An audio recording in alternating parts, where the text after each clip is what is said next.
Perkenalkan, nama saya Yeni Elvina. Saya adalah mahasiswa Permata Sakti asal Universitas Lampung. Saat ini saya sedang mengambil mata kuliah Pengembangan Sistem Manajemen Pendidikan di Universitas Negeri Malang. Untuk itu, saya membuat video ini sebagai pemenuhan tugas pengembangan sistem manajemen pendidikan. Dalam video ini saya akan menggambarkan, menampilkan beberapa video terkait pengembangan sistem yang sedang saya kerjakan. Selamat menyaksikan.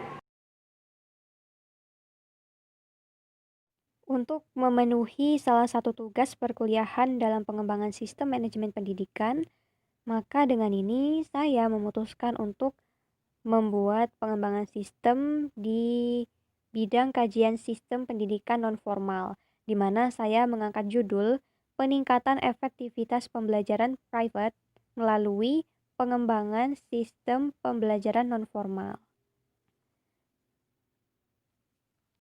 Berlatar belakang bahwa saya juga merupakan mahasiswa yang selama menjadi mahasiswa ini saya mengadakan ataupun menyelenggarakan bimbingan belajar private, yang mana itu termasuk ke dalam pendidikan non formal meskipun saya tidak berada di bawah lembaga yang resmi. Dalam Peraturan Pemerintah Republik Indonesia Nomor 19 Tahun 2005 Pasal 1 disebutkan bahwa pendidikan non-formal adalah jalur pendidikan di luar pendidikan formal yang dapat dilaksanakan secara terstruktur dan berjenjang.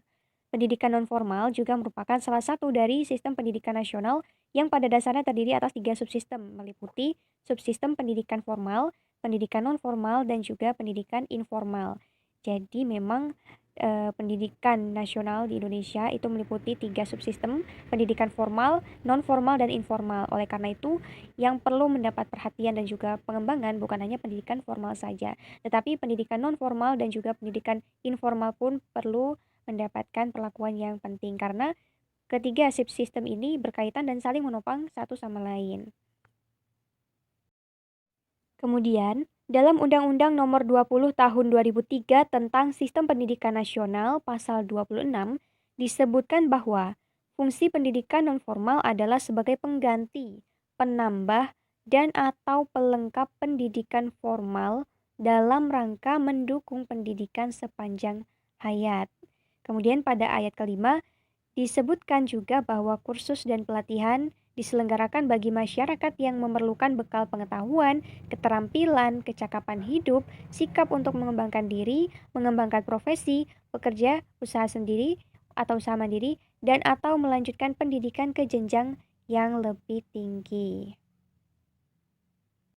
Berlatar belakang sebagai calon pendidik, penulis yang saat ini sedang menempuh pendidikan di Universitas Lampung, yakni saya sendiri, turut menyelenggarakan pendidikan non-formal bagi peserta didik yang membutuhkan. Nah, pendidikan non-formal ini berupa bimbingan belajar private tanpa bernaung pada lembaga resmi. Program ini diantaranya saya lakukan karena bertujuan untuk membantu peningkatan mutu lulusan Indonesia. Pembelajaran online memang dapat dinilai sebagai cara yang paling efektif untuk melakukan pembelajaran di tengah pandemi saat ini. Namun, pembelajaran daring ini banyak dikeluhkan oleh peserta didik karena dirasa kurang efektif.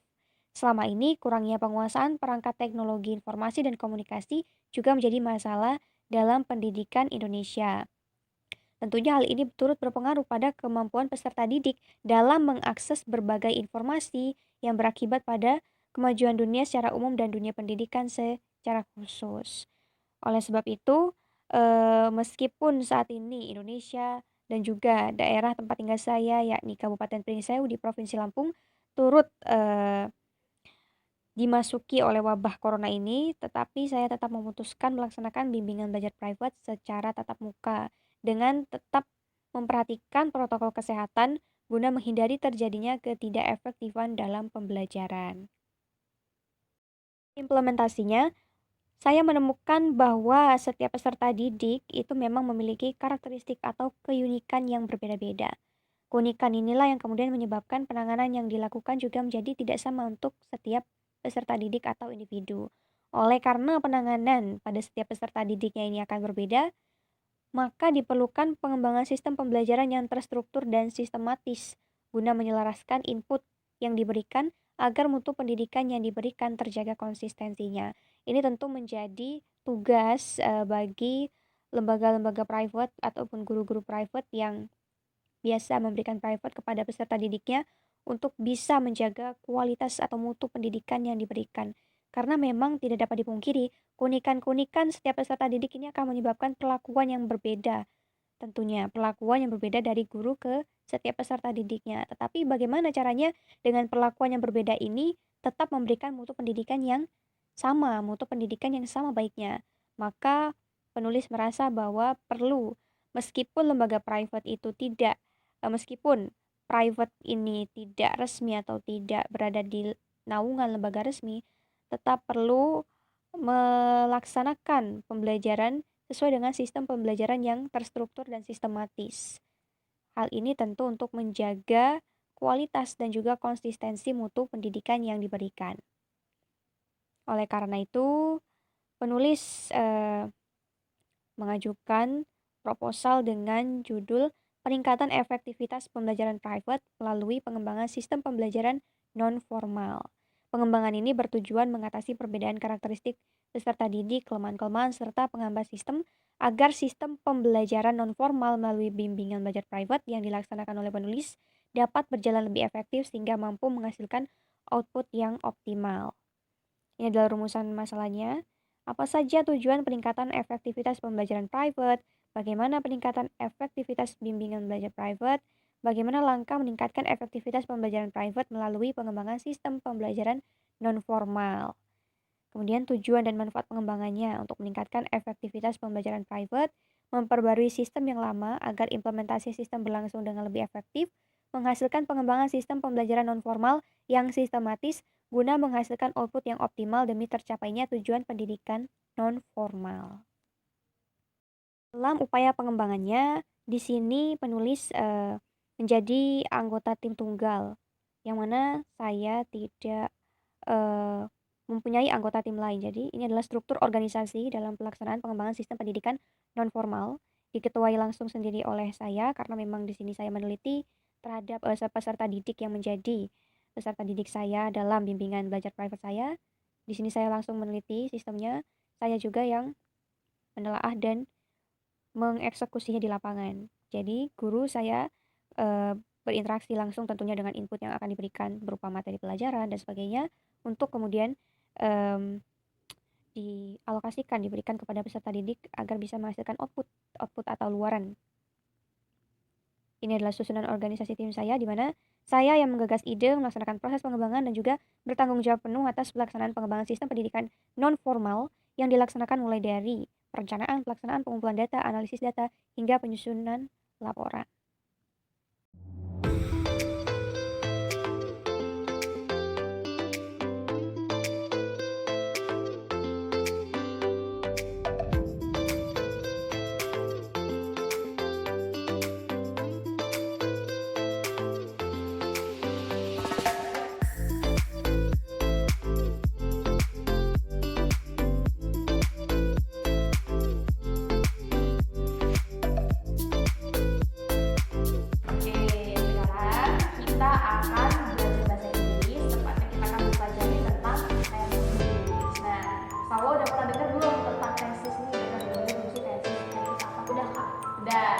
Yes, dia pasti ya. Tapi ya lupa. Masih ingat nggak ada berapa tesis? Kalau nggak salah itu 16. Oh 16. Oke, bentar ya. Walaupun lupa tapi sebenarnya masih ingat lah ya kalau tesis itu ada 16. Oke. Kita akan belajar dari mulai dulu tentang tesis. Karena kita akan mulai dulu dengan yang paling simpel yaitu simple present tense. Jadi tesis ini digunakan untuk menyatakan kegiatan sehari-hari.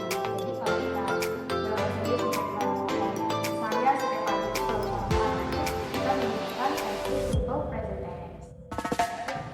Oke, nah jadi setelah penjelasan dari tadi ada yang mengulangi apa sudah mengulangi. Nah, ini ada 13 ya soal, biasanya kita kalau tidak ingin nanti kalau nggak selesai soalnya ada praktekin kamu sudah ingin.